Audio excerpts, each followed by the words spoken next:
አሁን ዛሬ ስትሞት አንተ የት ነው የምትሄደው?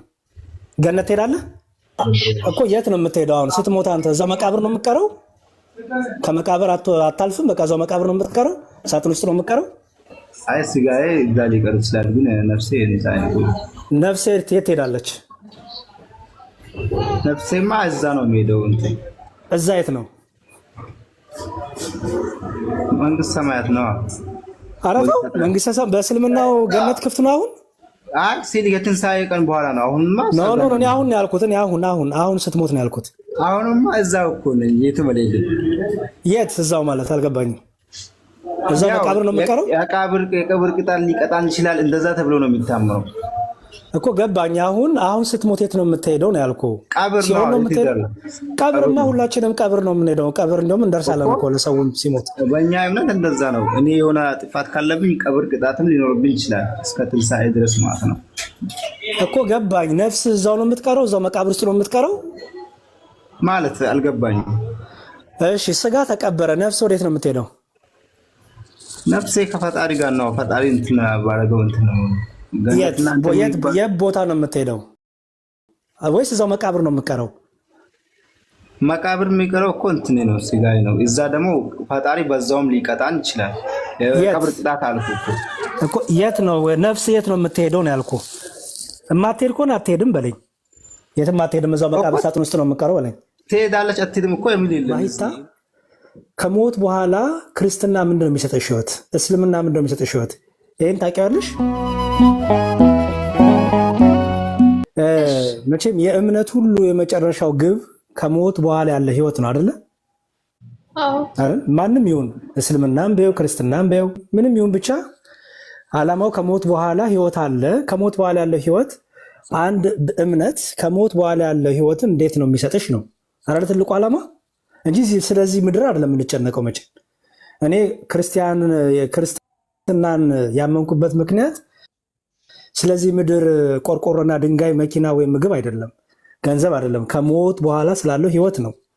ከሞት በኋላ የሚሰጠኝ ህይወት ምንድን ነው የክርስትና? ስለዚህ ትልቁ ጥያቄ ነው። ማሂታ ከሞት በኋላ ክርስትና ምንድን ነው የሚሰጠሽ ህይወት? እስልምና ምንድን ነው የሚሰጠሽ ህይወት? ይህን ታውቂዋለሽ አለሽ? መልሽልኝ። አይሰማም? እሺ አሁን ገና መጣሽ። እኔ ስለ እስልምና አላውቅም። ስለ ክርስትናው ከሞት በኋላ ያለሽ ህይወት ምንድን ነው? ክርስትናው ምንድን ነው የሚሰጥሽ ከሞት በኋላ? ኦኬ በጣም ጥሩ። በክርስትናው የምታገኙ ሰማይ መብላት መጠጣት የለበትም፣ ማግባት መጋባት የለበትም። ምክንያቱም እነዚህ ነገሮች የሚደረጉት በምድር ላይ ነው። በምድር ላይ ስንኖር ይሄ በምድር ላይ ስንኖር የምንኖርበት የህይወታችን አንደኛው መንገድ ነው። ክርስትናውን ስትቀበይ በሰማይ የምትበይው የምትጠጪው ምግብ የለም።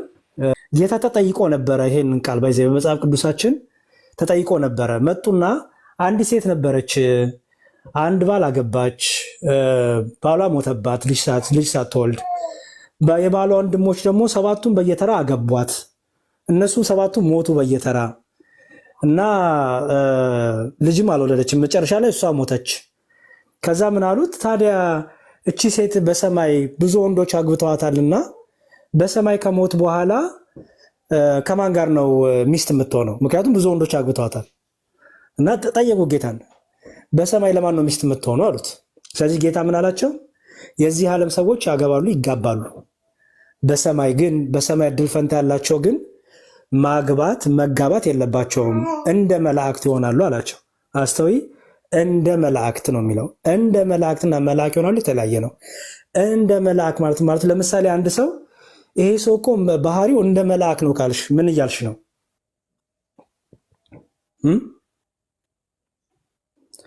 ለምሳሌ የማሂ ባህሪ እኮ እንደ መልአክ ነው ካልኩኝ ምን መልአክ ነሽ እያልኩኝ ነው? ገብርኤል ነሽ ሚካኤል ነሽ እያልኩኝ ነው? አይ አይደለም። ምን እያልኩኝ ነው? ደግ ነሽ አጋዥ ነሽ። በጣም ጥሩ። ስለዚህ ክርስቶስ አይጋቡም አያገቡም በሰማይ መብላት መጠጣት የለም በሰማይ እንደ መላእክት ይሆናሉ ሲል ምን እያለ ነው ማለት ነው?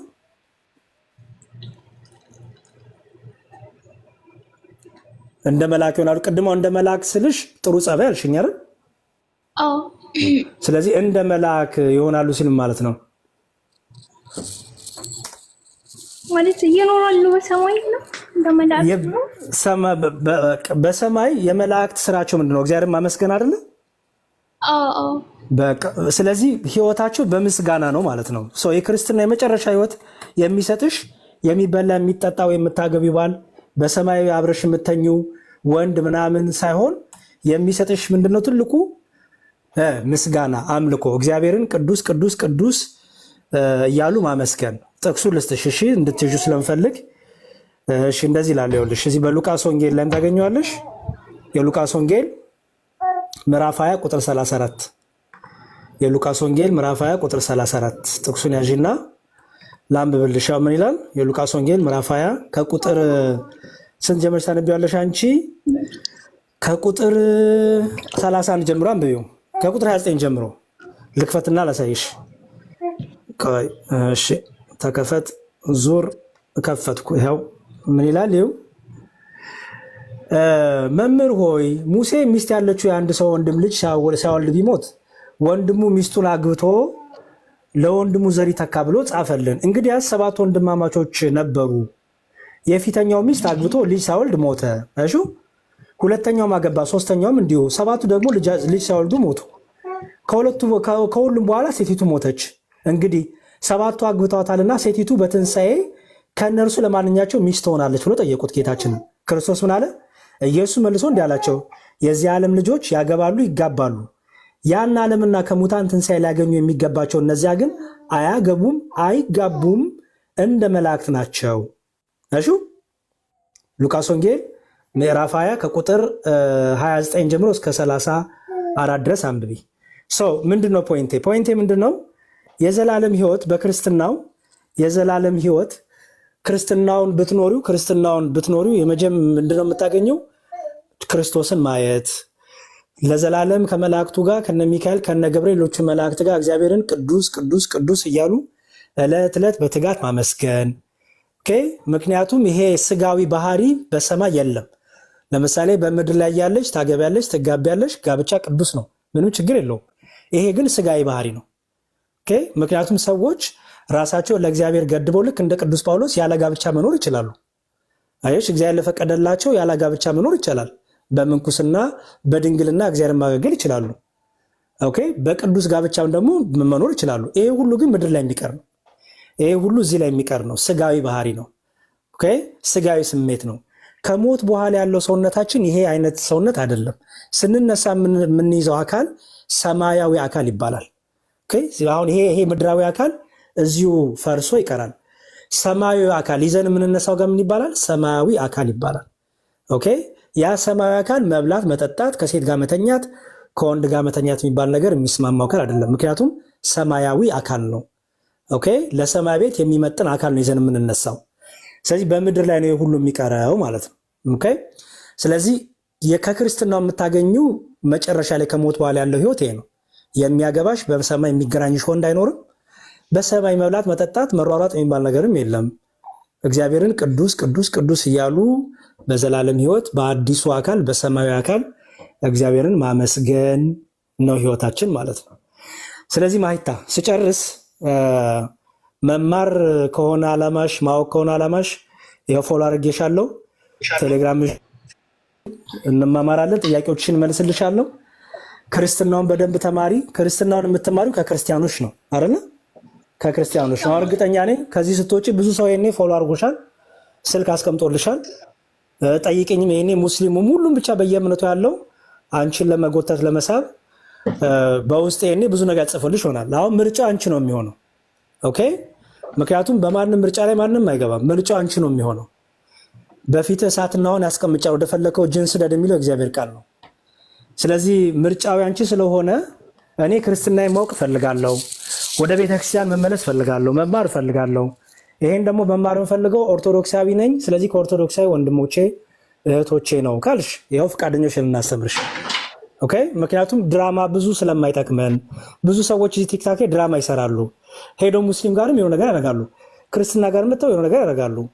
በቃ እነሱ የሚፈልጉት ድራማውንና አቴንሽኑን ነው። እንደዚህ አይነት ሰዎችን በጣም ችግር ውስጥ ናቸው። ራሳቸውንም ገና ፈልገው አላገኙም። ድራማውና ጭብጨባ ሆኖ ደስ የሚላቸው እንደዚህ አይነት ክርስትና ደግሞ የለም። ምክንያቱም የቁጥር ጉዳይ ስለማያስጨንቀን እኛ ክርስቶስ 12ቱን ሐዋርያት ብቻ ነው የመረጠው። በ12ቱ ሐዋርያት ነው ዓለም ሁሉ ወንጌል ተሰበከችው። ኦኬ የቁጥር ብዛት ዛሬ ማይ መጣች ብለን የምንጨምረው ቁጥር የለም። ምክንያቱም እግዚአብሔር ቁጥር አስጨንቆት አያውቅም። ኦኬ ክርስቶስ ምን አለ? በጠባቡ መንገድ ለመሄድ ትጉ አለ። በሰፊው መንገድ የሚሄዱ ሰዎች ብዙዎች ናቸው፣ ጥቂቶች ብቻ ግን በጠባቡ መንገድ የሚሄዱት አለ። ጠባቡ መንገድ አለ ምንድነው? ክርስትና በመከራ በፈተና በጾም በጸሎት በትጋት ከእግዚአብሔር ጋር በመናገር ዕለት ዕለት ክርስቶስ በመምሰል የምትኖሩ ስለሆነ ድራማ ለመስራት አይመችም። ድራማ የሚፈልጉ ሰዎች ግን በሰፊው መንገድ ይሄዳሉ። ቲክታክ ላይ እንደዚህ አይነት ምርጫዎች አሉሽ፣ ወይ መልካሙን ነገር ለመያዝ ወይ ደግሞ ድራማውን ለመያዝ። መልካሙን ነገር ከያሽ ይኸው አግዝሻለሁ፣ ቃል እገባልሻለሁ። አይ እኔ ድራማ ልሰራ ነው ምናምን የሚሉ ካሉ እንደነዛ ኮንሽ ግን እኔ ድራማው አካል መሆን አልፈልግም። የፊት ለፊት ደግሞ ከልቤ ስለምወድሽ ነው የምናገረው፣ ማስመሰልም ስለማልወድ እና መማር ከፈለግሽ አለን እናግዝሻለን። ኦኬ በቃ በደንብ ቁጭ ብዬ ክርስትና መማር እፈልጋለሁ፣ ማወቅ እፈልጋለሁ፣ አግዙኝ፣ አስተምሩኝ ካልሽ ይኸው በደስታ ጊዜያችንን እድሜያችንን እንሰጥሻለን። አይ እዛም እዚህም ነው ግን በቃ እዛም እዚህም እያልኩኝ በቃ እንዲያው ካልሽ ግን ይሄ በጣም ከባድ ነው የሚሆንብሽ እና ፎሎ አድርጌሻለሁ። አስቀምጪልኝና ስልክሽን ዛሬ ራሱ የሚመችሽ ከሆነ ዛሬ ማውራት እንችላለን። ዛሬ ስለሚመቸኝ እኔ ማለት ነው። እሺ በጣም ጥሩ። በቃሽ። ቴሌግራም ነው ዋትስአፕ ነው ያለሽ? ሁሉም አለኝ። ኦኬ በጣም ጥሩ። በቃ ስለዚህ እንደዛ ከሆነ በቃ መልሽልኝ ለኔ ብቻ። ሌላው ስልኩሽን አስቀምጪ። እንዲያው እኔ ላውራሽ እንዲያው ምናምን እንዲያው ጥቅስ የሚልክ ካለ ለጊዜው እነሱን ታያቸው፣ ኢግኖር አድርጊያቸው። ከኔ ጋር እናውራ፣ ትምህርታችንን እንማር። ከዛ ምርጫሽን እንግዲህ ትወስኛለሽ ማለት ነው አንቺ። እሺ አመሰግናለሁ በጣም። እሺ እግዚአብሔር ካንቺ ጋር ይሁን። እሺ ሰላም ሰላም፣ ታመሻችሁ ወንድሞቼ። መምህር ሰላም ነው። መምህር መዝሙር እንዴት አመሻችሁ? እግዚአብሔር ይመስገን ሰላም። እንዴት ነሽ ኪዩ? ሜሴጅሽን ሰምቻለሁ። እሺ ጊዜ ነው ያጣሁት፣ እመልስልሻለሁ። ለሱ ከሆነ የመጣሽው ይሄ ነው። እሺ እመልስልሻለሁ። ትንሽ ቢዚ ስለነበርኩ ነኝ ሰሞን፣ እመልስልሻለሁ። ችግር የለም። እግዚአብሔር ያክብርልኝ፣ እድሜና ጤና ይስጥክ። አሜን። ፈጣሪ አምላክ እድሜና ጤና ይስጥክ። በእውነት ከብዙ ነገር ነው እኛ ወጣቶችን በተለይ እኛ ወጣቶችን ከብዙ ነገር ነው እየመለስከን ያለው። እግዚአብሔር እድሜና ጤና የምታስተምርበት አገልግሎት እድሜክን ለሁላችሁም እድሜ ይስጣችሁ። በጣም ነው የማመሰግነው። ለዚህ ነው የገባሁት። አሜን። እግዚአብሔር ሁላችንም ያበርታን። እሺ እሺ። አሜን አሜን። ሰላም ቢያለሁ። እንዴት ናችሁ? መስገን ሰላም ወንድሜ። በአሁኑ ላይ የሆነ ጥያቄ ነበረኝ። ከየት ቤተ እምነት ነህ? እኔ ሙስሊም ነኝ። እሺ በየትኛው ላይ ጥያቄ ነበር? አሁን ስለ ትንሣኤ ሙታን ያወራነው ላይ ነው? አይዋ ገነት ላይ ማብላት ምናምን የለም ስትል ሰምቼ ነው። እሱ ብቻ ልጠይቅ ነው። እሺ በክርስትና የለም። አዳምና ሔዋ የት ነበር የበሉት ያን የማይፈቀደው እንትን? እሺ በጣም አሪፍ ጥያቄ። ጥሩ። ያ ገነት በእኛ እንግዲህ 7 ሰማያት አሉ።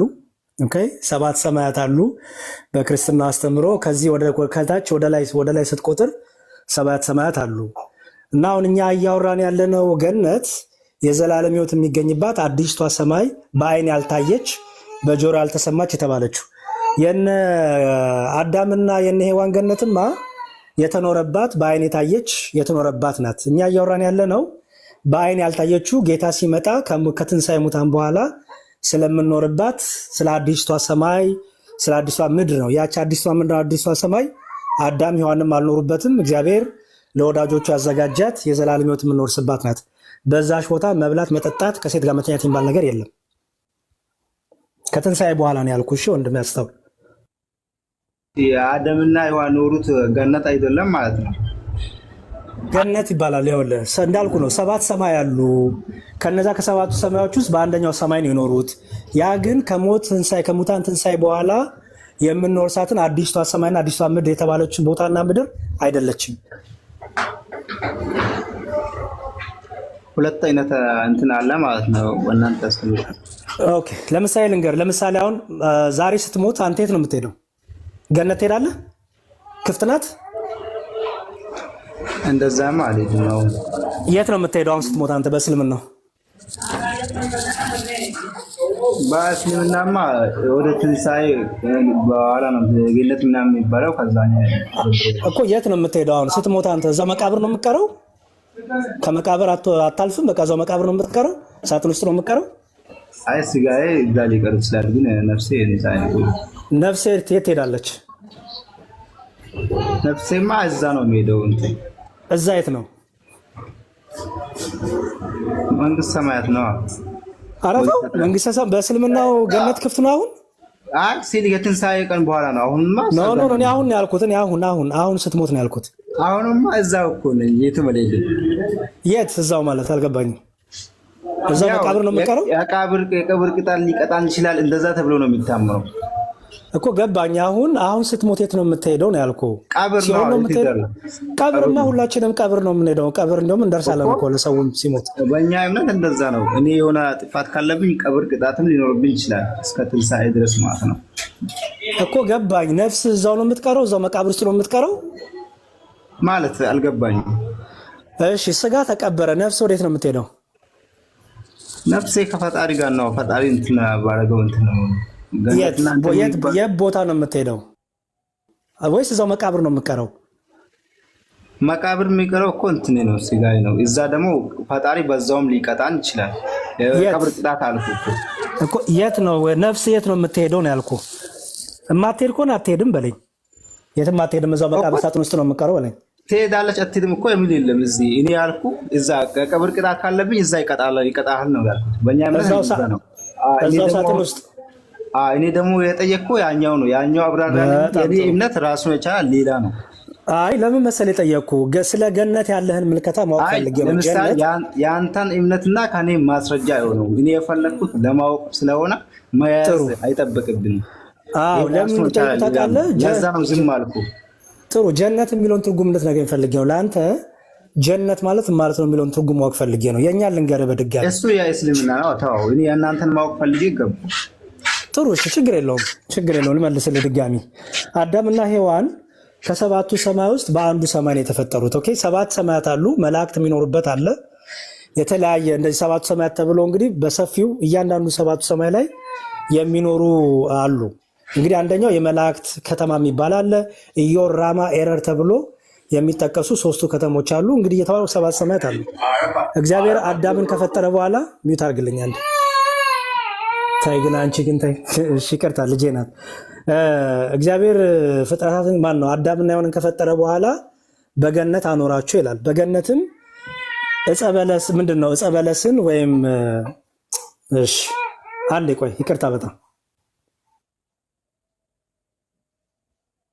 እሺ ኔቨር አለ ዳቆን ምንድን ነው ያለው? እስቲ ድገምልን መጀመሪያ ይመለስ። እኔ እሱ በገነት የሚበላ ነገር ምናምን የሚባል ነገር የለም ብሏል። እነሱ የበሉት ደግሞ ገነት ነው አይደለም? አዳምና ሔዋን የነበሩበት ገነት አይደለም? አሁን የምንገባ እኔ ያልኩት ሲሙ ገነት አይደለም ነው ያልኩት። ገነት ነው እኮ ገነት ይባላል እኮ ገነት ነው። እንደዛ ብሎ ለይቶ ደግሞ አልነገረንም። እሱ ገነት ብሎ ስላወራ እሱን ሰምተን ነው መጣ ነው። ማንን የሰማው አልገባኝ። እሱ በገነት የሚበላ ነገር የለም ብሎ አንደኛ ቆሮንቶስ ገቢ አንደኛ ቆሮንቶስ ያውጭውና እሱ ላይ እንትን አንደኛ ቆሮንቶስ ምዕራፍ 15 ላይ ያለው ምዕራፍ 15 ቁጥር 45 ጀምሮ አለ። ቆይ ብዙ ጊዜ የኔ ጥያቄ እኮ እነሱ የበሉት በገነት ነው፣ በዚህ ላይ ነው የበሉት። ጥያቄ እሱ ነው። እኔ በገነት ነው አለኝ መለሰ። አማርኛውን ከተረዳሹ ርግብ ሲናገሩ በገነት የሚበላ የለም ብለው ስላሉ አዳምና ሔዋን ደግሞ በገነት ነው የበሉት። እንዴት በገነት የሚበላ የለም ትላላችሁ? አይደል? እኔ ልሰጥ እችላለሁ ወንድሜ። አሁን ምንድነው እኛ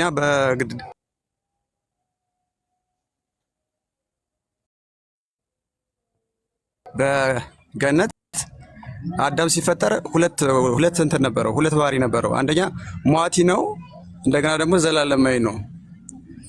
የስጋዊ ባህሪ ያለው፣ እንደገና ደግሞ ነፍሱ ደግሞ ሕያው ነበረች። እግዚአብሔር በሁለት ኮንዲሽን ነበር የፈጠረው አዳምን። ዘላለማዊ አድርጎ ፈጥሮታል። እንደገና በነፍሱ ሕያው ያለው ነፍስ ስለሆነ ዘላለማዊ አድርጎ ፈጥሮታል። እንደገና ደግሞ ሟቲ አድርጎ ፈጥሮት ነበር እግዚአብሔር አምላካችን። እና ህግ ሰጥቶት ነበረ። በገነት በነበረው ህግ ሰጥቶት ያን ህግ በገነት በነበረበት ህግ ያን ካደረገ ያን ከበላ እንደሚሞት ነግሮት ነበረ። ሟቲ ስለሆነ የተዋደው ይሄ ሰውነቱ ከአፈር የተፈጠረ ስለሆነ ያን ጥፋት ካጠፋ ሟቲ እንደሚሆን ነግሮታል፣ እንደሚሞት ማለት ነው። ከዛ ያን ነገር በላ፣ ከገነት ተባረረ፣ ሟቲ ሆነ ማለት ነው። ሟቲ ሰውነት ይሄ የሚሞት ሰውነት ስላለው ስላጠፋ ሟቲ ሆነ። ግን እኛ ከገነት በኋላ ይሄ በከበረ ሰውነት ነው የምንነሳው። የአንደኛ ቆሮንቶስ ምዕራፍ 15 ላይ ቁጥር 45 ጀምረን ስናነበው በከበረ ሰውነት ነው። ይሄ ስጋና ደም የእግዚአብሔርን መንግስት አይወርስም ይላል። ስጋና ደም የእግዚአብሔር መንግስት ልክ እንደ አዳማዊ ማንነት አይደለም የሚኖረን። ግሎሪፋይድ በከበረ ሌላ ሩት ውስጥ አታስገባው። ያንተ እኔ የጠየኩት ጥያቄ ያኔ ጥያቄ ሌላ ሩት ውስጥ አታስገባው። ቆይ መምህር ሲመጡ ካቆሙበት እንዲቀጥሉ ሌላ ነገር ውስጥ ገባ። ሌላ ርዕስ እኮ አይደለም እንጂ ሌላ ርዕስ አይደለም። ቆይ መተዋል ግሎሪፋይድ በሆነ ሰውነት ነው የምንነሳው። እሺ በጣም ይቅርታ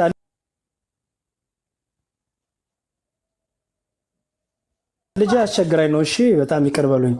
እሺ ኔቨር ይቅርታ። እሺ በጣም ወንድም አለ። እሺ ሰው በደንብ አስተውለ ሰማኝ። እግዚአብሔር አዳምና ሔዋንን ፈጠራቸው። ኦኬ ከዛ በኤደን ገነት አኖራቸው ይላል።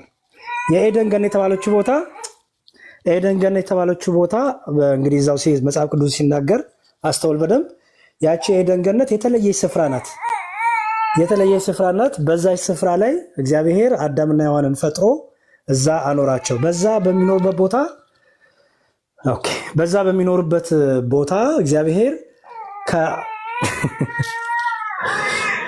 እሺ በጣም ይቅርታ። በቃ እንግዲህ ልጄ እያስቸገረችን ነው።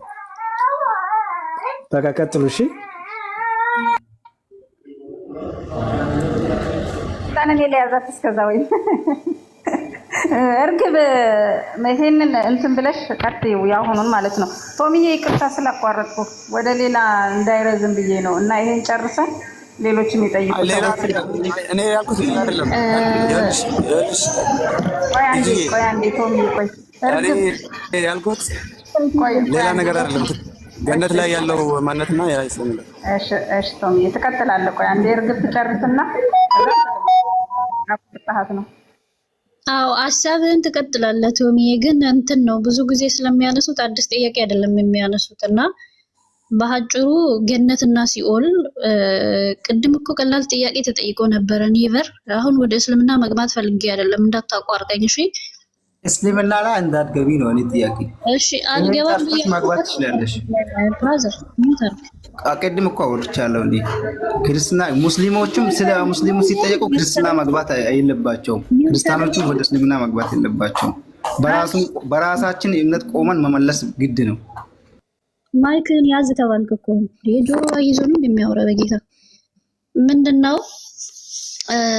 ከሞት በኋላ በዚህን ሰዓት ማለት ነው ከሞት በኋላ ሙስሊሞች በዚህን ሰዓት ስትሞቱ ሙስሊሞች እንግዲህ እያየን ነው። ምድር ላይ ራሱ እየሞታችሁ ነው አይደለ? ስትሞቱ ስጋችሁ መቃብር ይወርዳል። ነፍሳችሁ ደግሞ እስከ ዕለተ ቂያማ የት ነው የምትቆየው? ይሄንን ነበር የተጠየቀው። ይሄንን ደግሞ እሱን እኮ አውቃለሁ። እሱን መጠየቅ የለበት ነው እኔ ጥያቄ። ይሄን ሰንጨርስ ማይክን ይመልስልሻል። ወደ እስልምና ትመጫለሽ። ያንቺን ከመለስሽ ጠይቁ ተጠየቁ ነው ጠይቃ ታብታብ አርግታችሁ ነው አይሰማም እንዴ? በኢየሱስ ስም ሀሳቤን ከጨረስኩ በኋላ እስልምና ላይ ለማውራት አይደለም። እኔ እንዴ ማዳመጥ ካልቻልክ ለምንድን ነው የምትጠይቀው? ሲጀመር የቤቱ ንጽጽር እኮ ነው። ክርስትና ላይ ብቻ አይደለም የምናወራ፣ እስልምናንም እናነሳለን። ግልጽ ነው። ምንድን ነው እያልኩ ያለሁት? በእኛ አስተምሮ በመጽሐፍ ቅዱስ ማለት ነው ገነትና ሲኦል አላፊ ናቸው፣ ያልፋሉ። ጌታችን ለፍርድ ሲመጣ ያልፋሉ፣ የሚያልፉ ናቸው። ዘላለማዊ ህይወት መንግስተ ሰማያትና ገሃነም ነው። ገሃነም እሳት ማለት ነው። ግልጽ ነው አይደለ? ስለዚህ አዳምና ሔዋን የቆዩበት ገነት ታልፋለች፣ አላፊ ናት። በዚህን ሰዓት ራሱ ክርስቲያኖች ሲሞቱ መልካም የሰሩት በገነት ይኖራሉ። ነፍሳቸው መልካም ነገር የሰሩት የት ይኖራሉ? በገነት ይኖራሉ። ክፉ የሰሩት ደግሞ የት ይቆያሉ? ሲኦል ይቆያሉ። ጌታችን ኢየሱስ ክርስቶስ ለፍርድ ተመልሶ እስከሚመጣ ማቴዎስ ላይ እንደተናገረው ማለት ነው። ማቴዎስ ላይ ተናግሯል ክርስቶስ። እንደዚሁም ደግሞ በዮሐንስ ራዕይ ምዕራፍ 1 ቁጥር 7 እና 8 ላይም ተናግሯል። 17 እና 18 ላይም ተናግሯል አይደለ? ክርስቶስ ለፍርድ ተመልሶ እንደሚመጣ ስለዚህ አንተ የምትጠይቀው አዳምና ሔዋን የነበሩበት ገነት መብልና መጠጣት አለ። ዘፍጥረት ላይ እግዚአብሔር አምላካችን አዳምና ሔዋንን ከፈጠራቸው በኋላ በገነት አኖራቸው፣ ሁሉንም እንዲበሉ አዘዛቸው። ነገር ግን እቺን ዕፀ በለስ እንዳትበሉ፣ እቺን ዕፀ በለስ ከበላችሁ ትሞታላችሁ የሚል ትምህርት አለ። እሱን እንቀበላለን። ያቺ ገነት ታልፋለች እያልን ነው። እኛ አሁን ከሞት በኋላ ህይወት ሲኖረን ጌታችን ለፍርድ ሲመጣ መንግስተ ሰማያትን ነው የምንገባው። በክርስቶስ ኢየሱስ ያመንነው መልካም ፍሬ ያፈራ ነው። የት ነው የምንገባ? መንግስተ ሰማያት። መልካም ፍሬ ያላፈሩት በክርስቶስ ኢየሱስ ያላመኑት ደግሞ ገሃነመ እሳት ነው የሚገቡት ማለት ነው። ስለዚህ ገነትና ሲኦል ታልፋለች፣ አላፊ ናት፣ ዘላለማዊ አይደለችም በግልጽ ማለት ነው። ይሄንን ለይታችሁ ማወቅ አለባችሁ ሙስሊም ወገኖቻችን። ስቀጥል ደግሞ እስልምና ስለ መንግስተ ሰማያት አያውቅም። እንደዚህ አይነት አስተምሮ የላችሁም። ለምን? አምላካችሁ የነቢያትና የሐዋርያት አምላክ ስላልሆነ በ6ኛው መቶ ክፍለ ዘመን በሙሐመድ የመጣ ስለሆነ ስለ መንግስተ ሰማያት አያውቅም። በእኛ አስተምሮ መብላት፣ መጠጣት፣ መጋባት ምናምን የሚባሉ እንደዚህ አይነት ስጋዊ ነገሮች በምድር ላይ የሚቀሩ ናቸው። ይሄንን ነው የኛ አስተምሮ። እሺ ቶሚ የቀጥልሽ። አሁን እዚህ ላይ ሀሳብ ካለ ሶሪ በጣም አይ ጥያቄው ምንድነው? ጥያቄውን ልጁ ያለው በገነት ይበላ ነበረ መንግስተ ሰማይ ደግሞ አይበላም ካላችሁ ምንድነው ልዩነቱ ነው? ይሄ ነው ስትሬት የሱ ጥያቄ ነው። ይሄ ደግሞ በአንደኛ ቆሮንቶስ ምዕራፍ 15 ቁጥር 45 ጀምሮ ተቀምጧል። ምን ብሎ ተቀምጧል? ይሄ አሁን እኛ ስንነሳ እዚህ በሚበሰብሰው ሰውነት ነው አይደለም የምንነሳው። ይሄ የሚበሰብሰው የአዳማዊ ማንነት አይደለም የምንነሳው። በማይበሰብሰው ይሄ ሰማያዊን ዘር ለመልበስ የማይበሰብሰው ማንነት ይኖረናል። ማይበሰብስ ማንነት ይኖረናል። ስለዚህ ምንድነው በከበረ ሰውነት ነው የምንነሳው ነው። ያ በአዳም ይሄ በገነት የነበረን ህይወት በገነት በነበረበት አዳም ምን አይነት ማንነት ነበረው? ሟቲ ነበረ፣ ሚሞት ነበረ። ይሄ ስጋው ሟቲ ነበረ፣ ወይስ የሚበላ የሚጠጣ ማለት ነው። ሟቲ ነበር ነው፣ ሚሞት ነበረ። በሞትና በምን ህያው ሆኖ በሁለት ማንነት ነው እግዚአብሔር የፈጠረው አዳምን። አንደኛ ሟቲ አድርጎ ካፈር የተፈጠረ አድርጎ ሟቲ አድርጎ ፈጠረው። ሁለተኛ ደግሞ በነፍሱ ደግሞ ዘላለማዊ አድርጎ ፈጠረው ነው መጽሐፍ ቅዱስ የሚለው። ዛን በሁለት ማንነት ሲፈጥረው ኃጢአት ሲሰራ ሞተ። ኃጢአት የሚስማማው የሚበላ የሚጠጣ ነበረ። ግን ከሞት በኋላ ግን ምን ይላል መጽሐፍ ቅዱስ? ከሞት በኋላ ስጋና ደም የእግዚአብሔር መንግስት አይወርሱም ይላል። ስጋና ደም የእግዚአብሔር መንግስት ይሄ አንደኛ ቆሮንቶስ ምዕራፍ 15 ቁጥር 50 ላይ የእግዚአብሔር መንግስት አይወርሱም። ይሄ ሰውነታችን ግሎሪፋይድ በከበረ ማንነት ነው የሚነሳው። የሚበሰብስ የሆነ ሰውነታችን ማይበሰብሰውን ይለብሳል። ሰማያዊ ማንነት፣ ሰማያዊ ጸጋ ይለብሳል ነው የሚለው። ማይበሰብሰውን ነው የሚለብሰው። ያ ማይበሰብሰው ጸጋ ስንለብስ ደግሞ ምንድነው? በመብል አይደለም የምናገኘው ደስታኛ። ይሄ ዘላለማዊ የሆነው ነገር በመብል ወይ በመጠጥ አይደለም የምናገኘው። በመንፈስ ቅዱስ ደስታ የምናገኘው ነው። በእግዚአብሔር መንፈስ የምናገኘው ደስታ ነው ልዩነቱ። ስለዚህ ከገነት የነበረው ማንነት ሁለት ማንነት ስላለው ነው። ሟቲና ሁለት ማንነት ካፈር የተፈጠረ ሟቲ ነው። ሁለተኛ ደግሞ ነፍሱ ደግሞ ሕያው ናት። ሕያው ያለው ነፍስ ሆነ አይደል የሚለው ሁለት ማንነት አድርጎ ስለፈጠረው ነው። ስለዚህ በሁለት ማንነት ያለው ይሄ ስጋው መብላት መጠጣት የሚስማማው ነው። ከሞት በኋላ ግን ግሎሪፋይድ ማንነት ነው የሚኖረን። ስጋና ደም እግዚአብሔር መንግስት አይወርስም እንዳለው ሁሉ ግሎሪፋይድ በከበረ ሰውነት፣ ማይበሰብስ ማንነት ይዘን የምንነሳው ነው። ሰማያዊን ዘር የምንለብሰው የሚበሰብሰው ዘር አለ። የሚበሰብሰው ሰውነት ማይበሰብሰውን ሰማያዊን ጸጋ አይወርስም ይላል። ኦኬ፣ እኛ ማይበሰብሰውን ሰማያዊ ጸጋ እንድንለብስ ይሄ በከበረ ማንነት መነሳት አለብን። ይሄ ልክ አሁን እንዳለው የሚበሰብስ ስጋችን የሚበሰብስ ምንሞት ሟቲ ነው የሚበሰብስ ነው። ይሄ ማንነት አይደለም የሚኖረን።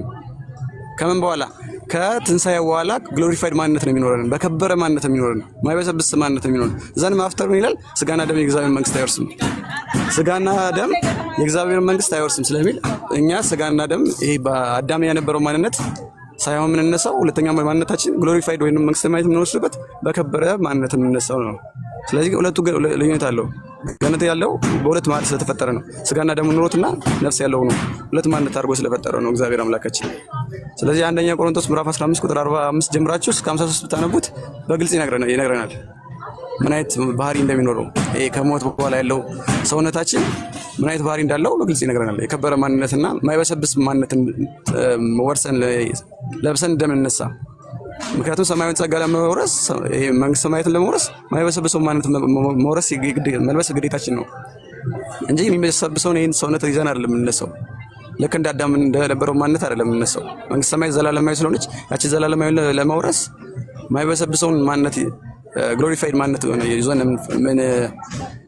ምንነሳው ከሞት በኋላ ከትንሳኤ በኋላ። ይሄ ነው ሀሳቡ። ቴንኪው እናመሰግናለን። አሁን እኛ ጥያቄ አለን የሚመልሱልን ሙስሊም ካለ ይሄ መጣሃል ወንድማችን ከኔ ጎን ያለው እንትን ያለው አንድ 10 ደቂቃ ጠብቁኝ። 10 ደቂቃ እሺ።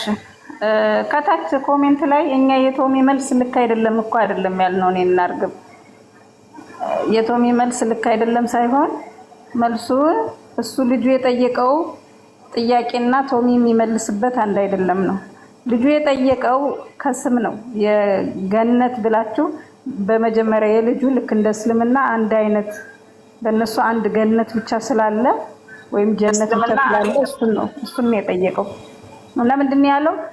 በጀነት ወይም በገነት በእኛ ምግብ የለም ብሎ እንደገና ስትናገር ደግሞ አዳምና ሔዋን በገነት ምግብ ይበሉን ነበር ወይ ነው። ከዛ መንግስት በእኛ ሁለት አይነት እንደሆነ ሲነገረው መልሱ ተመለሰለት። ስለዚህ እኛ እሱ የተናገረው ልክ አይደለም ያልነው አታሽቃብጡ። ይዋ ቶማስ አመሰግናለሁ። የሱ ነው ሶሚ ነው ይቀጥላል የሄደበት ግን ስሙ ላይ ነው። አሁን ገነት፣ መንግስተ ሰማያት፣ ሲኦል፣ ገሃነመ እሳት የሚለው ይሄንን ነው። 4 ነገር ስላለ እሱን ለይተን ማወቅ አለብን ክርስቲያኖች ራሱ። እንጂ ቶሚ የተናገረው ስህተት ነው እንደኛ ይገባናል። ግን ልጁ ሁሉ ብታስረዱት አይገባውም። የሱ ጥያቄ